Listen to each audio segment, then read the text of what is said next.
No auge do século XVIII, o reino mais glorioso da Europa enfrentaria um adversário poderoso, a força de seu próprio povo. Um homem se ergueria para inspirar a nação a afastar um rei relutante, uma rainha odiada, e uma nova república nasceria no sangue da Revolução Francesa.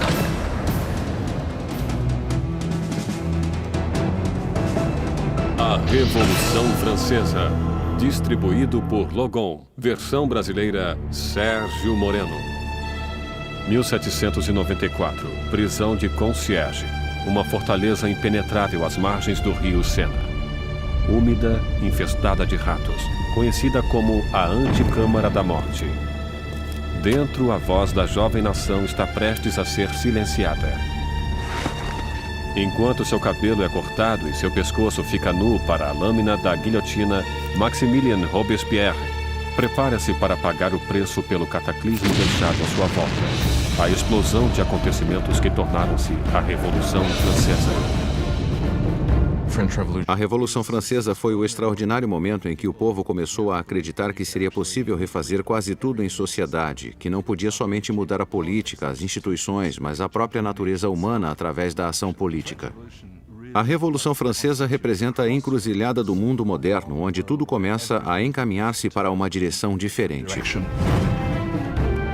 A Revolução viu uma terra feudal virar as costas para a tradição aristocrata e criar um novo e violento caminho para o futuro.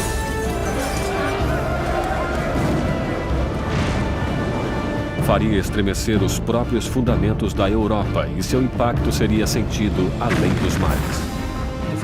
É o acontecimento mais importante da história ocidental. Há desenvolvimentos que podem rivalizar-se com ela, como a Revolução Industrial ou o capitalismo. Não consigo pensar em nada mais importante. Foi a revolução que mais abalou o mundo, se considerarmos que acabou com a Igreja Católica, livrou-se do cristianismo, livrou-se da nobreza, do rei e de todas essas coisas. A Revolução Francesa levou o pão aos pobres, a democracia à França, e estabeleceu uma nova ordem na sociedade. Mas o progresso custaria seu preço. Era um momento de esperança e ambição extraordinárias e acabou transformando-se em tragédia.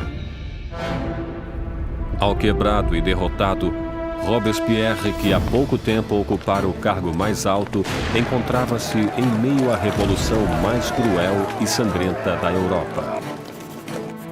Fiel a seus ideais, era chamado de O Incorruptível. Tão poderoso que qualquer manifestação sua causava o medo em toda a cidade. Um mestre em oratória, as palavras de Robespierre eram suas armas. Agora silenciado por uma bala na mandíbula, aguarda o mesmo final brutal a que obrigara tantos outros. A revolução devoraria seus criadores.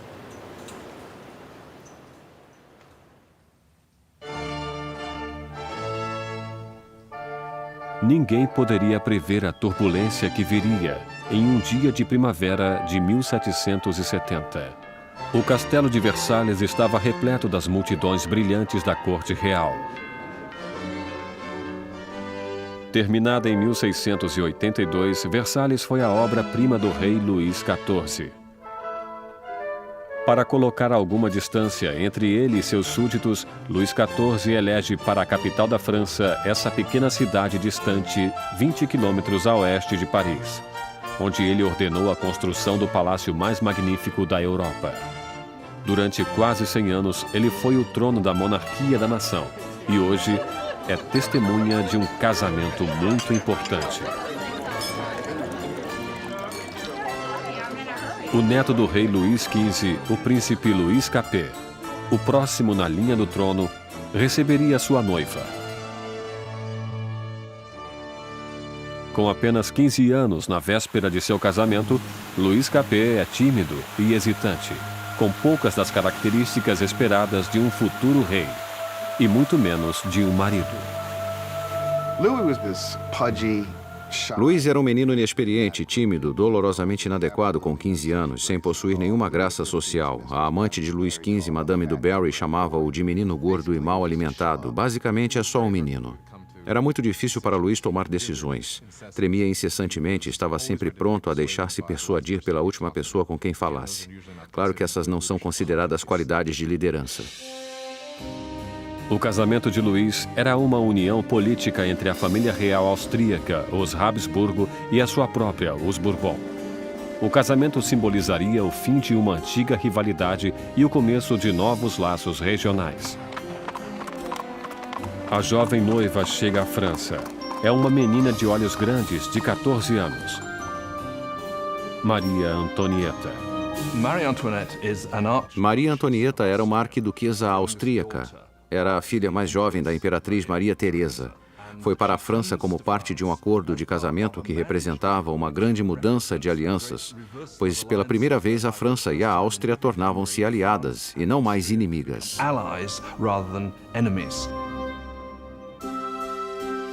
Maria foi para a França como um símbolo político, mas como adolescente tinha pouco interesse em assuntos políticos. Quando Maria Antonieta chegou a Versalhes, era muito jovem, não sabia muita coisa sobre o país em que viveria, não conhecia os costumes, não sabia nada sobre a corte, era uma moça de cabeça firme e muito alegre, mas ainda era uma menina. Quando Maria Antonieta chegou a Versalhes, era apenas uma adolescente loura, olhos azuis. Era bonita. Gostava de ser atraente para as pessoas e chegou com a intenção de conquistar o marido e sua nova família.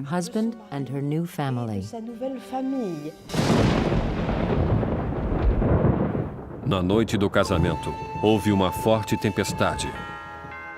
Mas a grandeza da cerimônia iluminou o palácio enquanto os recém-casados dirigiram-se para a alcova real. Em uma cerimônia que simbolicamente assegura a concepção de um herdeiro, os cortesãos do rei estavam presentes quando o estranho jovem casal foi revelado no leito nupcial pela primeira vez. A multidão estava encantada e as expectativas eram elevadas. Mas quando as cortinas se fecharam, ficou claro que um herdeiro não seria produzido tão facilmente. Luís não estava interessado somente em governar, não estava particularmente interessado em amar também e não prestou atenção na mulher nas primeiras noites e nem mesmo mais tarde em seu casamento. Muitos anos depois, o casamento foi finalmente consumado. A ausência de um herdeiro logo espalhou boatos por todo o país e continuou a perseguir o casal durante anos. O casamento de grande gala continuou durante dias, mas fora dos portões de Versalhes, pouco havia para ser comemorado. Anos de incompetência por parte da monarquia deixaram o povo francês pobre e faminto. Há quase uma década, Luís XV perdera a Guerra dos 7 Anos em batalhas por territórios da América do Norte. Esse conflito malfadado quase levou a França à falência financeira e em prestígio. Os cofres do país ficaram quase vazios, mesmo com a população crescendo cada vez mais. Com doenças como a praga, já distantes, pouca gente ainda morria, mas cada vez existiam mais famintos. Os habitantes da França cresceram de 20 para 26 milhões no século XVIII, depois de ter crescido só 1 milhão nos 2 séculos anteriores. Isso causava uma tremenda tensão na situação e havia muita ansiedade. 4 anos depois do casamento real, o avô do príncipe Luís perdeu sua batalha final pela varíola. Luís XV morreu como um rei derrotado e impopular, deixando atrás de si um país à beira do caos. Em uma cerimônia generosa, o jovem príncipe Luís herdou o trono e foi coroado como Luís XVI. Mas mesmo durante a coroação, Luís já estava consciente de não estar preparado para o cargo. Luís XVI, quando seu avô morre e fica claro que ele não era o rei, não sabia o que fazer. Sente como se o mundo caísse sobre ele, mesmo tendo sido educado sendo que seria um rei. Só que não se sente preparado para isso.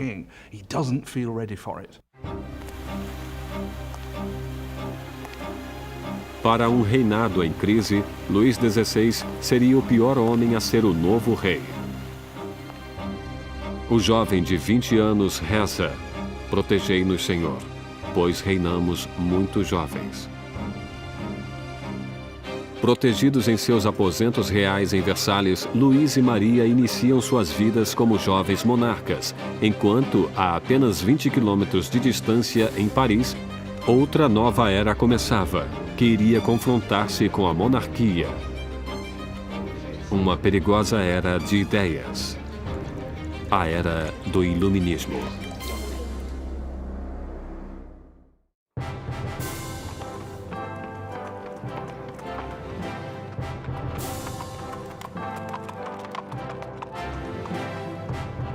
Quando a carruagem real aproximava-se do Colégio Louis Le Grand em Paris, as multidões aproximavam-se para admirar a grandeza. Era o dia de receber o novo rei coroado, Luís XVI, e sua encantadora esposa austríaca na cidade de Paris. E na liderança da festa de boas-vindas estava um jovem e promissor estudante de direito, Maximilien Robespierre. Quando Robespierre era um estudante, o rei visitou o colégio e Robespierre dirigiu-se ao rei em latim. Portanto, ele falou com Luís XVI quando adolescente. Enquanto Robespierre respeitosamente fez seu discurso em latim, o rei mal percebeu o garoto. Mas anos mais tarde, seus destinos cruzariam-se novamente sob circunstâncias muito diferentes e muito mais trágicas. Foi um daqueles rituais que aconteciam em todas as escolas, apesar daquele ser carregado de ironia, pois aqui temos o jovem Robespierre lendo seu discurso em honra ao homem que ele mais tarde mataria. Mas na época, o discurso era caloroso e os elogios sinceros. A visita da realeza pode ter conquistado o coração do povo, mas suas mentes inclinavam-se cada vez mais em uma direção completamente diferente. Desde a Idade Média, a sociedade europeia estivera dividida em 3 classes distintas, ditadas pelo nascimento. Havia uma grande divisão entre a riqueza da nobreza e a do clero e a pobreza dos camponeses. Então, no início do século XVIII, a razão e a ciência começaram a desafiar as antigas tradições. Varrida por uma corrente de inovação e por nova literatura, Paris torna-se o centro filosófico do mundo.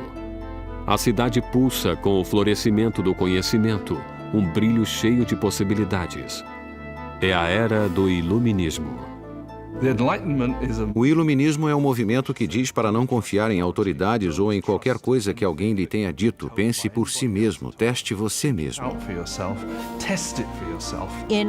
No antigo regime da Europa, diziam o que deveria ser pensado. Recebiam informações do alto, dos padres, dos governadores. Portanto, a ideia de poder mapear o conhecimento humano e ter acesso a ele era revolucionária. Nos salões de elite de Paris, os aristocratas reuniam-se para discutir autores do iluminismo e a era burguesa da razão. Voltaire, Rousseau, vozes frescas que pregavam a liberdade, o controle do próprio destino e, acima de tudo, a igualdade. A paixão por essa nova literatura encontra-se principalmente na classe superior, mas como o iluminismo atingia todos os níveis da sociedade, o grito de igualdade começou a ameaçar o modo aristocrático de vida. O que torna essa ideia perigosa é que mais cedo ou mais tarde haveria a pergunta: por que os aristocratas são privilegiados? O mundo poderia mudar para tornar-se um lugar melhor? O progresso é possível? Isso minaria a ideia de que a monarquia é natural, a aristocracia é natural e que a hierarquia é natural. Para ver o iluminismo em ação, era apenas necessário olhar para o outro lado do Atlântico, onde os americanos lutavam por liberdade da antiga inimiga da França, a Grã-Bretanha. O jovem rei Luís quis vingar-se das derrotas de seu avô e viu a oportunidade na Guerra Americana pela Independência. Luís dedica à causa um total de 2 milhões de liras, o suficiente para alimentar e abrigar 7 milhões de franceses durante um ano. O investimento marcaria o início do colapso financeiro da França. A América levou a França à falência devido à dívida em que a monarquia francesa incorreu para lutar na guerra para a independência americana. Isso foi crucial para a situação financeira da monarquia francesa porque ela não tinha como pagar aquelas dívidas. Enquanto Luís enviava tropas e dinheiro para o outro lado do Atlântico, Maria ocupava-se em criar suas próprias dívidas. A vida em Versalhes é uma rotina sem fim de rituais arcaicos e formalidades. Existiam cerimônias para o despertar dos reis, para vestirem-se, para comer, para recolherem-se ao leito. Para divertir-se em meio àquela loucura de rituais, Maria Antonieta preside desfiles de uma moda cada vez mais audaciosa. Maria era obcecada pela moda, especialmente penteados criativos que levavam horas e mais horas para fazer, usando todos os tipos de ornamentos e frutas. Para muitos, aquilo era obsceno. Passou a representar tudo o que havia de errado com ela, com Versalhes e com aquela cultura. Maria ocupa-se também com os boatos da corte, jogando e inventando diversões. Como suas despesas aumentavam cada vez mais, Maria foi apelidada de Madame Déficit. Maria recebeu o nome de Madame Déficit quando o país encontrava-se em um caos econômico e ela continuava a gastar como se nada acontecesse em vestidos, joias, sapatos. Era a Imelda Marcos da época. De todas as dívidas de Maria, a maior de todas era para com seus pais. Um herdeiro para o trono. Durante 7 anos de casamento, Luís e Maria ainda não tinham produzido um filho. Maria encontrava-se em uma posição tremendamente humilhante. A função de uma rainha era produzir um herdeiro. Era absolutamente necessária a presença de um filho. E durante aquele tempo o povo criticava, estavam insatisfeitos. Diziam, o rei jamais deveria ter se casado com essa arquiduquesa austríaca e agora ela nem consegue produzir um herdeiro para o trono. Maria estava desesperada. O apetite de Luís por comida era inquestionável, mas o sexo não encontrava-se em seu cardápio. Maria Teresa, a mãe de Maria Antonieta, questionava: se uma garota tão bonita quanto minha filha não o anima, o que estará acontecendo? Luís XVI e sua jovem esposa Maria Antonieta não conseguiam conceber durante 7 anos, e isso causava problemas para o reino. E como o hobby do rei era a serralheria, havia todo tipo de canção sobre Luís, o serralheiro, não conseguir encontrar o buraco da fechadura. O desinteresse de Luís por sexo foi entendido como uma falta de força para um rei. Depois de anos de frustração e de pressão por parte da corte, Luís foi diagnosticado por uma condição tratável chamada fimose. Luís tinha uma deformidade que tornava a ereção tremendamente dolorosa e por isso não houve a consumação até que fosse feito um ato cirúrgico. Mas ele tinha medo mortal da cirurgia e levou anos para concordar em fazê-la. E quando finalmente concordou, voilá. Depois de uma simples cirurgia, o casal pôde ter sua primeira filha, Maria Teresa.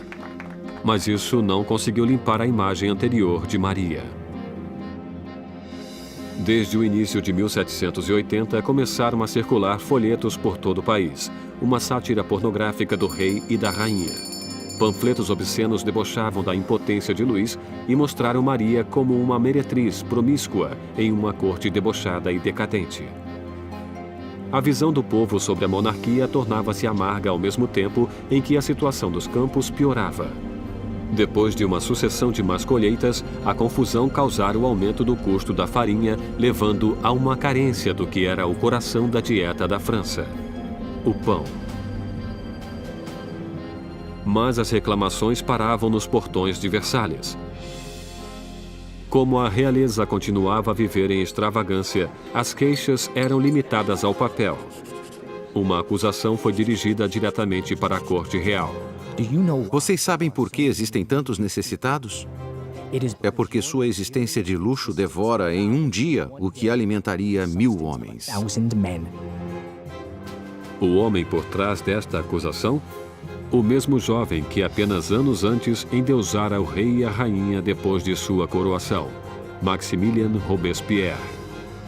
E nele, o povo logo ganharia uma voz para pedir liberdade, igualdade para a revolução. Versalhes, no final do século XVIII, era um oásis de extravagância rodeado por uma terra em desespero. E com um rei inseguro no leme, a França seguia o caminho certo para o desastre. Depois de 19 anos de casamento, Luís tinha 4 filhos. Só que, como rei, continuava impotente. Em uma tentativa de demonstrar liderança, Luís ousa fazer reformas financeiras. Mas sua falta de conhecimento sobrecarrega os pobres com impostos pesados, enquanto a nobreza não paga por nada. Com a economia em ruínas e o povo agitado, parecia que até os céus estavam zangados, torturando a França com o pior inverno em 90 anos. Se Deus alguma vez interveio para piorar a situação, o verão de 1788 e a primavera de 1789 foi o momento em que isso aconteceu. No verão de 1788 já existia uma crise política germinando e ela desenvolvia-se ao mesmo tempo que uma grave diminuição de alimento. Para o povo da França do século XVIII, a farinha era a essência da vida. O pão, a medida da existência. A pessoa mais simples da França consumia pelo menos 1 quilo de pão por dia. O pão era muito importante. Seu preço foi sentido por todo mundo. Se o preço dobrasse, era um sinal de más notícias. Com os enganos financeiros cometidos por Luís, o custo da farinha aumentou horrivelmente. A quantidade de alimentos era pequena. E o custo de um pãozinho logo era igual ao do salário de um mês. A fome tornava-se ira. Revoltas surgem por toda a França. Casas são destruídas. Padarias são roubadas e os padeiros que não podiam mais vender o pão eram linchados.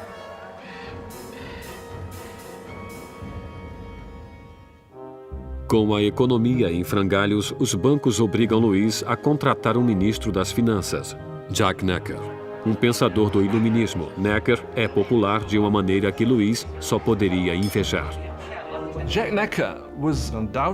Jacques Necker foi sem sombra de dúvida o ministro mais popular durante a primavera de 89, porque afirmou publicamente em seus pronunciamentos que o dever do governo seria garantir que houvesse pão suficiente para todos.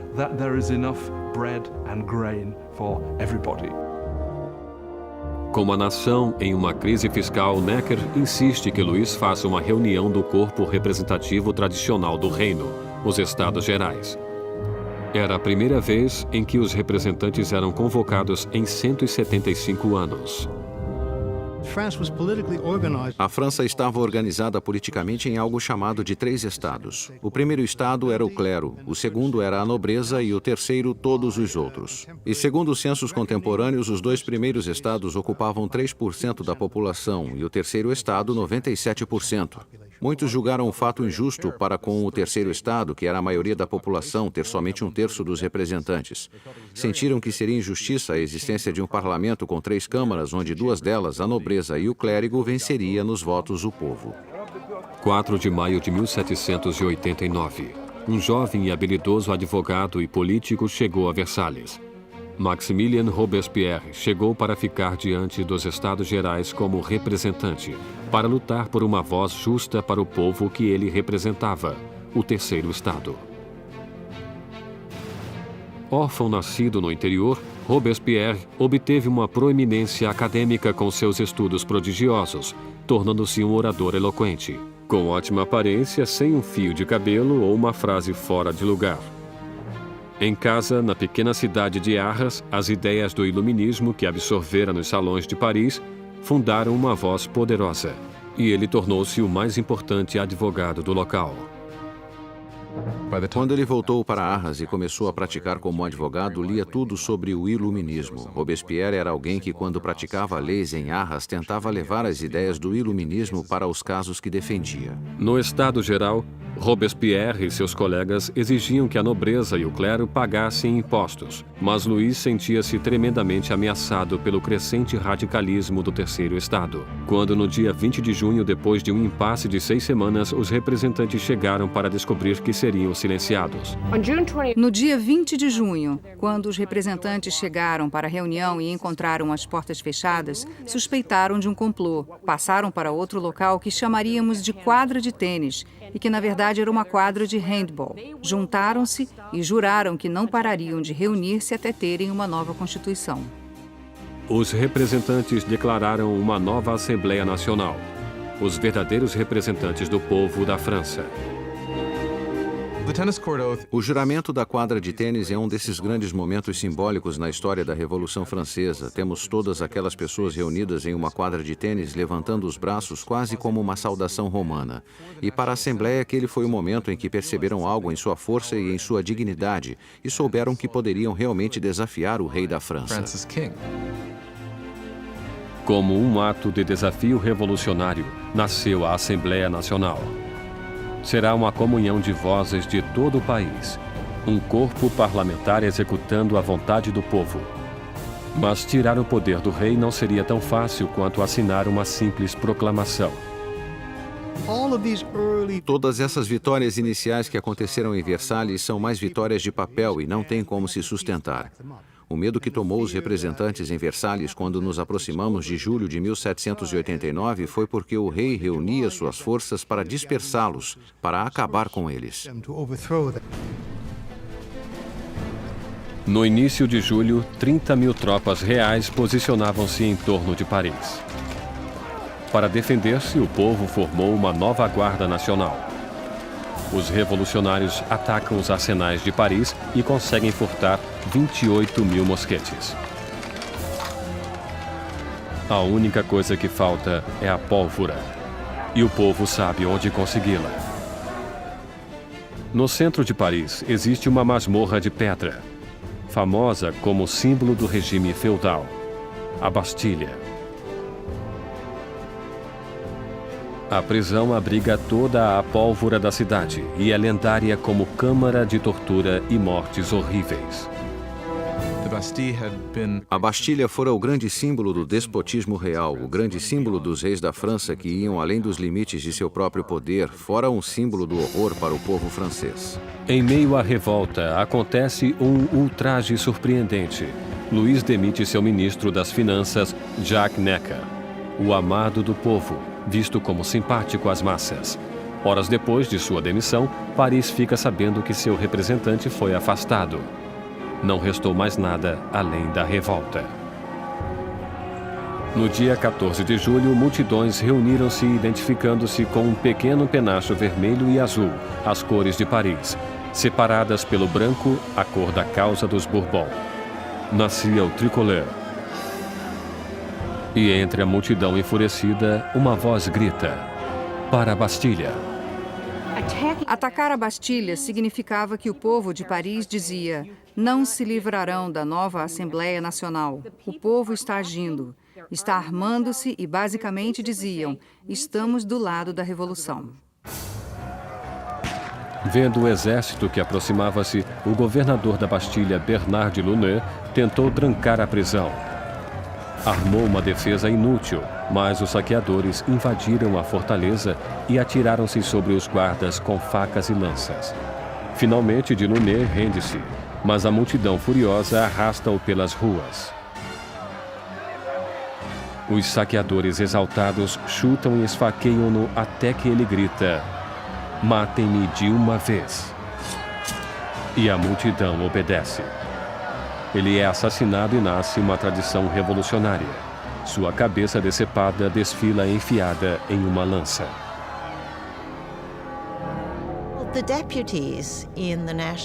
Os representantes da Assembleia Nacional não condenam esse ato de violência. Na verdade, aceitam-no. E foi essa aceitação da violência popular que, pela visão de algumas pessoas, criou um padrão que teria consequências catastróficas para o desenvolvimento da Revolução. Com a fumaça ainda pairando sobre a Bastilha, Luís XVI voltava da caça. Em seu diário, em 14 de julho de 1789, escreve nada, referência à sua caçada mal sucedida. Um ajudante surge com as notícias das revoltas e da queda da Bastilha. Luís XVI pergunta: é uma revolta? Não, senhor, ele responde. É uma revolução.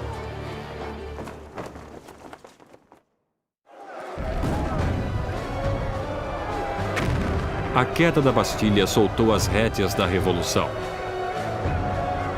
O povo desafiara seu rei e vencera. Não havia mais retorno. Como um símbolo da derrota real, o povo, homens, mulheres e crianças, cavaram com as próprias mãos e derrubaram a Bastilha, tijolo por tijolo. Começavam a desmontar o próprio passado. Os franceses decidiram destruir a Bastilha logo que puderam. Sem terem como usar explosivos, isso foi feito dolorosamente, mas com um tremendo vigor. E os tijolos foram arrancados e vendidos como emblemas da demolição do despotismo. A energia das ruas dava força